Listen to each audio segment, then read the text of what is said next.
నమస్తే, నేను మీ సతీష్. తన తండ్రి చావుకి కారకులు ఎవరు, కుట్రదారులు ఎవరు, నిజం నిగ్గు తేలాలి అంటూ 5 ఏళ్లుగా ఒంటరి పోరాటం చేస్తున్నటువంటి వివేకానంద రెడ్డి గారి కుమార్తె సునీతారెడ్డి నిన్న ఢిల్లీ కాన్స్టిట్యూషనల్ క్లబ్లో ఒక కీలకమైనటువంటి సంచలన ప్రెస్ మీట్ని అయితే కనుక పెట్టారు. మరి ఆవిడ ప్రెస్ మీట్ పెట్టంగానే వైఎస్ఆర్ కాంగ్రెస్ పార్టీ నేతలు, ముఖ్యంగా సజ్జల రామకృష్ణారెడ్డి మీడియా ముందుకు రావటం, ఆయన చేసినటువంటి విమర్శలు మాత్రం ప్రస్తుతం రాజకీయంగా కూడా చర్చనీయాంశంగా మారినాయి. ప్రధానంగా సునీతారెడ్డి ఈ రోజున తెలుగుదేశం పార్టీ డైరెక్షన్లో నడుస్తున్నారు అంటూ ఆయన చేసినటువంటి వ్యాఖ్యలపైన తెలుగుదేశం పార్టీ నాయకులు కూడా మండిపడుతున్నటువంటి పరిస్థితి కనిపిస్తోంది.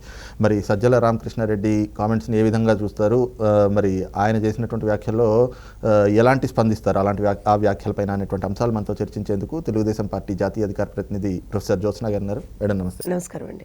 మేడం, సునీతారెడ్డి గారి వెనకాతలు ఉండి ఉసిగొలుపుతుంది తెలుగుదేశం పార్టీ అధినేత చంద్రబాబు అంటూ సజ్జల చేసినటువంటి వ్యాఖ్యలు, అలాగే వివేకానంద రెడ్డి గారి హత్య కేసులో కూడా మొత్తం ఉన్నదంతా తెలుగుదేశం పార్టీ నాయకులే అని ఆయన చేసిన కామెంట్స్ మీద ఏం చెప్తారు?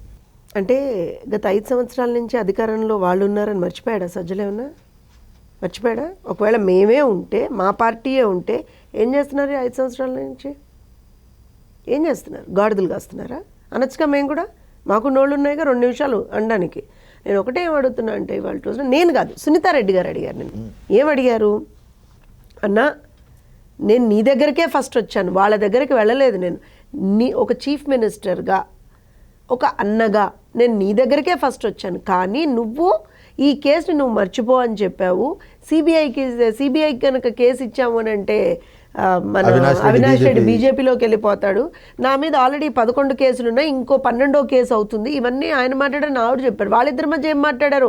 వాళ్ళు చెప్పుకుంటే మధ్యలో మాకేంటండి? నాకు అర్థం కాదు. మేము ఎక్కడి నుంచి వచ్చాం? అసలు నారాసుర రక్త చరిత్రను రాసిందే మీరు కదా.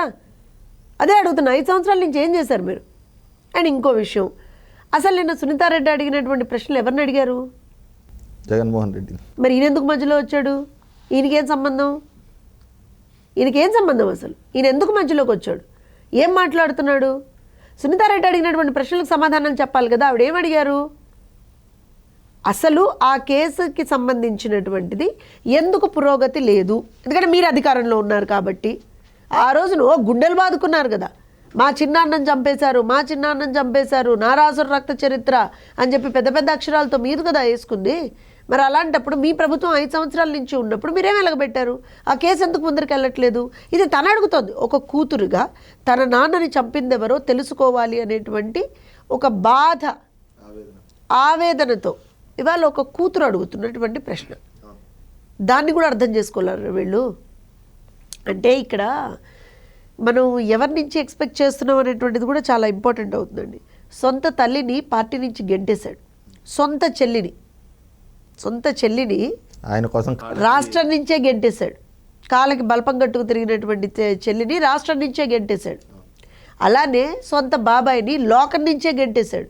నిన్న మొన్న లేటెస్ట్ న్యూస్ ఏంటంటే, సొంత తండ్రిని తన మానస పుత్రిక అయినటువంటి సాక్షి లోగో నుంచే గెంటేశాడు. అది కదా జగన్మోహన్ రెడ్డి. తల్లిని గెంటేశాడు, చెల్లిని గెంటేశాడు, బాబాయిని ఇచ్చేస్తాడు, తండ్రికి ఇవాళ రోజున కనపడకుండా చేస్తున్నాడు. అది జగన్మోహన్ రెడ్డి మెంటాలిటీ, అది జగన్మోహన్ రెడ్డి నైజం. మళ్ళీ వచ్చి ప్రజల ముందరకి నాకెవరూ లేరు, నేను ఒంటరిని, నేను మీ బిడ్డని అని చెప్పి మళ్ళీ దొంగ ఏడుపులు. ఆ ఏడుపులు చూసి ప్రజలు పక్కున నవ్వుకుంటున్నారు. అయ్యా బాబు, ఇవాళ రోజున నువ్వే కదా రాష్ట్రాన్ని ఈ స్థాయికి తీసుకొచ్చావు, ఇంత నాశనం చేసావు రాష్ట్రాన్ని, నువ్వు దొంగ ఏడుపులు ఏడిస్తే నిన్నెవడు నమ్ముతాడు రా నాయన అని ప్రజలు ఆల్రెడీ ముసుముసు నవ్వులు నవ్వుకుంటున్నారు. ఎక్కడ ఏ రకంగా బటన్ వత్తాలో ప్రజలు డిసైడ్ అయి కూర్చున్నారు. అంటే మేడం, ఇక్కడ ఒక్క మాట, సిబిఐ విచారణలో భాగంగా అనుమానితులుగా, నిందితులుగా జగన్ గ్యాంగ్లో ఉన్నటువంటి వాళ్ళని, అంటే ప్రతి ఒక్కళ్ళని అరెస్ట్ చేసినటువంటి వాళ్ళు A1 నుంచి A7 వరకు మనం చూసాం. వాళ్ళని అరెస్ట్ చేసిన క్రమంలో సిబిఐ టీడీపీ డైరెక్షన్లో నడుస్తుందంటారు. షర్మిళ గారు జగన్మోహన్ రెడ్డిని వాళ్ళ ఇంట్లో గొడవలతో విభేదించి ఈ రోజున ఆవిడ కాంగ్రెస్ పార్టీలో చేరితే ఆవిడ వెనకాతలు ఉంది చంద్రబాబు నాయుడు గారు అంటారు. ఈరోజు సునీతారెడ్డి గారు ప్రెస్ మీట్ పెట్టి ఆవిడ ఆవేదన ఆవిడ వెళ్ళగక్కి, నాకు నువ్వు ఇలా అన్యాయం చేసావు అని చెప్పేసి 5 ఏళ్లుగా ఆవిడ పడుతున్న రోదన ఆవిడ బయటకు చెప్తే ఆవిడ వెనకాతల చంద్రబాబు నాయుడు. నేను ఒక విషయం చెప్తా. నిన్న సజ్జల మాట్లాడింది మొత్తం చూసారుగా మీరు. వీళ్ళంటే మన వాళ్ళు నా వీడియో మళ్ళీ ప్లే చేయమని చెప్తాం. అందులో ఏమంటాడండి, 161 ఉన్న తర్వాత ఆ రోజున ఎమ్మెల్సీగా ఎమ్మెల్సీగా వివేకానంద రెడ్డి గారిని వాళ్ళే పెడితే అంట 161 ఓట్ల మెజారిటీతో ఉన్న తర్వాత వాళ్లే పెడితే అంటే ఆ రోజున మేము రాజకీయ ప్రత్యర్థులుగా ఉండి మా సైడ్ నుంచి మేము ఒక క్యాండిడేట్ని పెడితేట వాళ్ళు ఓట్లు వేయలేదు, వాళ్ళు ఏం చేశారో, వాళ్ళు క్రాస్ ఓటింగ్ చేసుకున్నారో, ఏం చచ్చారో దానికి కూడా తెలుగుదేశం పార్టీ కారణం అంటాడు ఏంటండి? అవునండి, మేము ఒక క్యాండిడేట్ పెట్టినప్పుడు మేము ఆ క్యాండిడేట్ గెలిపించుకుంటాం కదా, మా క్యాండిడేట్ మేము గెలిపించుకుంటాం కదా. మీరు పెట్టినటువంటి క్యాండిడేట్ని మీరు గెలిపించుకోలేకపోతే దానికి మేమెట్ట కారణం అవుతాం? అసలు బుర్రుండి మాట్లాడుతున్నాడు సజ్జల? అసలు బుర్ర ఉందా ఆయనకి? నిజంగా ఈ మాట మేము అనాలి, ఎందుకంటే నిన్న అన్నాడు ఆ మాట. సునీతారెడ్డి గారిని బట్టి అంత ఆవేదనతో ఒక ఆడపిల్ల బయటికి వచ్చి నా తండ్రిని చంపింది ఎవరు, నాకు తెలియట్లేదు, నాకు న్యాయం జరగాలి అని చెప్పి కళ్ళల్లో నీళ్లు పెట్టుకుని ఆ పిల్ల అంత ఇదిగా ఒక ఆడపిల్ల అడుగుతూ ఉంటే సమాధానం చెప్పలేనటువంటి వీళ్ళు బయటకు వచ్చి బుర్ర ఉందా అని అడుగుతున్నాడు కదా సునీతని. మరి నీకుందా బుర్ర అని అడుగుతున్నాను నేను. నీ క్యాండిడేట్, నువ్వు పెట్టుకున్నటువంటి క్యాండిడేట్ నువ్వు గెలిపించుకోలేకపోతే అది నీ చేతకాంతను, నీ అసమర్థత.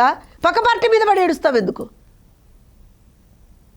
వాళ్ళ నాన్నని విభేదించి వాళ్ళ నాన్నతో పాటు వెళ్ళాడు. ఇప్పుడు రాజశేఖర రెడ్డి ఉన్నదే కాంగ్రెస్లో, రాజశేఖర రెడ్డి తమ్ముడుగా వివేకానంద రెడ్డి ఆ రోజు కాంగ్రెస్లో ఉన్నాడు. నిన్ను ముఖ్యమంత్రి చేయలేదని నువ్వు పార్టీ పెట్టావు, కానీ అసలు పార్టీ పెట్టడానికి కారణం ఏంటి చెప్పండి నాకు? జగన్మోహన్ రెడ్డి పార్టీ పెట్టడానికి కారణం ఏంటి? నన్ను ముఖ్యమంత్రి చెయ్యలేదు కాబట్టి కాంగ్రెస్ పార్టీ నేను పార్టీ పెట్టుకుంటున్నానని పెట్టుకున్నాడు. ఆ రోజున వైఎస్ వివేకానంద రెడ్డి మీతో రాకపోతే అది వైఎస్ వివేకానంద రెడ్డి తప్పెలా అవుతుంది? ఆయన వ్యక్తిగతం, అది పర్సనల్ కదా, పర్సనల్ చాయిస్ అయింది. దాన్ని తప్పు, అదో పెద్ద భూతంలాగా తప్పులాగా చూపించి తర్వాత ఏదో జగన్మోహన్ రెడ్డి ఆయన మీద ఏదో ఫేవర్ చేశాట ఆయన పార్టీలోకి తీసుకొని. ఏం ఫేవర్ చేశాడు? ఇవన్నీ అడగచ్చు, కానీ సునీతారెడ్డి ఇవన్నీ అడగట్లా. 2-3 ప్రశ్నలు చాలా సింపుల్గా సంధించారు ఆవిడ. ఏమడుగుతున్నారు? సొంత అన్నవే కదా నువ్వు, రాష్ట్రంలో అందరినీ నీ సొంత చిన్నాన్నే కదా చనిపోయింది. మరి అలాంటప్పుడు ఆ కేసుకి సంబంధించి సిబిఐకి అప్పగించాలి అనేటువంటి ఒక పిటిషన్ని నువ్వు ఎందుకు విత్డ్రా చేసుకున్నావు? దానికి సమాధానం ఎవరు చెప్పాలి? తెలుగుదేశం పార్టీ చెప్తుందా? విత్డ్రా చేసుకున్నది ఎవరు? జగన్మోహన్ రెడ్డి. ఎవరు సమాధానం చెప్పాలి దానికి? జగన్మోహన్ రెడ్డి సమాధానం చెప్పాలి, లేదా జగన్మోహన్ రెడ్డి ఆత్మైనటువంటి సజ్జల సమాధానం చెప్పాలి. ఈ ఇద్దరు వచ్చి దానికి సమాధానం చెప్పకుండా మళ్ళీ ఉల్టా సునీతారెడ్డిని ఎందుకు తిడుతున్నారు? ఇక్కడ ఇంకో విషయం, అసలు నిజానికి పడితే నాకు తెలిసి ఎర్లీ మార్నింగ్ ఈ న్యూస్ బయటకు వచ్చిన తర్వాత ఫస్ట్ ఏమన్నారు? ఆ రోజున గుండెపోటుతో చనిపోయారని చెప్పారు. వాళ్ళే చెప్పారు, మనకు అసలు తెలియదండి. వాళ్ళే చెప్పారు, విజయసాయిరెడ్డి చెప్పాడు, అవినాష్ రెడ్డి చెప్పాడు, వీళ్ళందరూ చెప్పుకున్నారు. తర్వాత ఎంటర్ ది డ్రాగన్ లాగా ఈ జగన్మోహన్ రెడ్డి గారు వచ్చి నిలబడి ప్రెస్ ముందర, అసలు ప్రెస్ వాళ్ళకి అసలు పోలీసులకు కూడా అప్పటివరకు తెలియదండి, ప్రెస్ వాళ్ళ ముందర అసలు కళ్ళకు కట్టినట్టుగా, లిటరల్గా కళ్ళకు కట్టినట్టుగా ఎలా చంపారు వివేకానంద రెడ్డి గారిని అనేటువంటిది జగన్మోహన్ రెడ్డి చెప్పాడు. అప్పటి వరకు కూడా పోలీసులు ఏదైనా షార్ప్ ఆబ్జెక్ట్ తోటి ఏదైనా ఆయన్ని గాయపరిచారు అనేటువంటి ఒక వర్షనే పోలీసులు చెప్పుకుంటూ వచ్చారు అప్పటి వరకు. They didn't identify the murder weapon. ఈయన వచ్చి గొడ్డలతో నరికారని ఈయన చెప్పాడు. ఎలా చెప్పాడు? కళ్ళకు కట్టినట్లుగా ఎలా చెప్పాడు? సమాధానం ఎవరు చెప్పాలి? ఎవరు చెప్పారు జగన్మోహన్ రెడ్డికి గొడ్డలతో నరికారని? ఎవరో ఒకళ్ళు చెప్పుండొచ్చుగా, చెప్తారే కదా జగన్మోహన్ రెడ్డి బయటకు వచ్చి చెప్పింది. అదే మాట నిన్న సునీత అడిగింది. మరి నీకు తెలిసిన విషయాన్నన్నా నువ్వు చెప్పాలి కదన్నా అని అడిగింది. తప్పే ఉంది? నీ చెల్లెలు అడిగే ప్రశ్నలకి నువ్వు సమాధానం చెప్పలేక మళ్ళీ ఉల్టా ఆవిడ మీద పడి ఏడుస్తానంటే? అసలు ఇప్పటికీ కూడా 5 సంవత్సరాల మీ పాలనలో హూ కిల్డ్ బాబాయ్ అనేటువంటి ప్రశ్నకి సమాధానం ఎక్కడ జగన్ రెడ్డి అని అడుగుతున్నావు. చెప్పాలి కదా సమాధానం, చెప్పాలా? వాళ్ళు చెప్పరు. ఆ పార్టీలో ఎలాంటి వాళ్ళు ఉన్నారంటే, నిన్నే ఇందాకే ఒక వీడియో చూసా, కొడాలి నానిట, తెలుసుగా మీకు కొడాలి నాని, బూతుల మంత్రి. ఆయన బయటకు వచ్చి ఏదో ఎక్కడో సభ ఎక్కడుందో వాళ్ళు సభలు ఎక్కడ పెడుతున్నారు కానీ ఏదో నలుగురితో మాట్లాడుతూ ఏమన్నాడు అని అంటే, సూర్యుడు తూర్పున ఉదయిస్తాడో పడమరన ఉదయిస్తాడో నాకు తెలియదు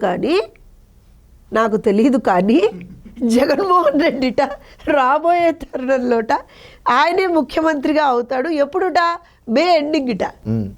ఎక్కడ చేస్తాడు? ముఖ్యమంత్రిగా ప్రమాణ స్వీకారం చేస్తాడు. ఎక్కడ చేస్తాడు ప్రమాణ స్వీకారం? ఎక్కడ చేస్తాడు చెప్పనా నేను?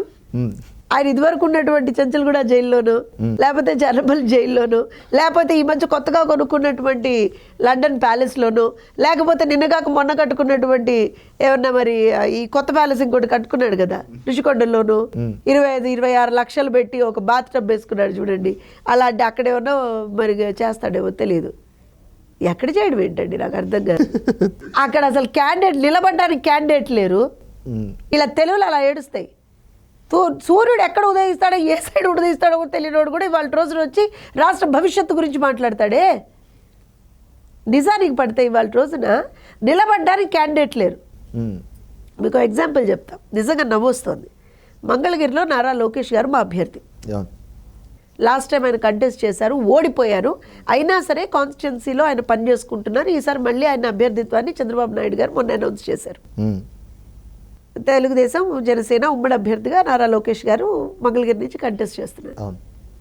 వీళ్ళేమో ఫస్ట్ ఏమో ఆల్ రామకృష్ణారెడ్డి, ఎవరైతే ప్రెసిడెంట్ ఎమ్మెల్యే ఉన్నాడో ఆయన ఉన్నారు.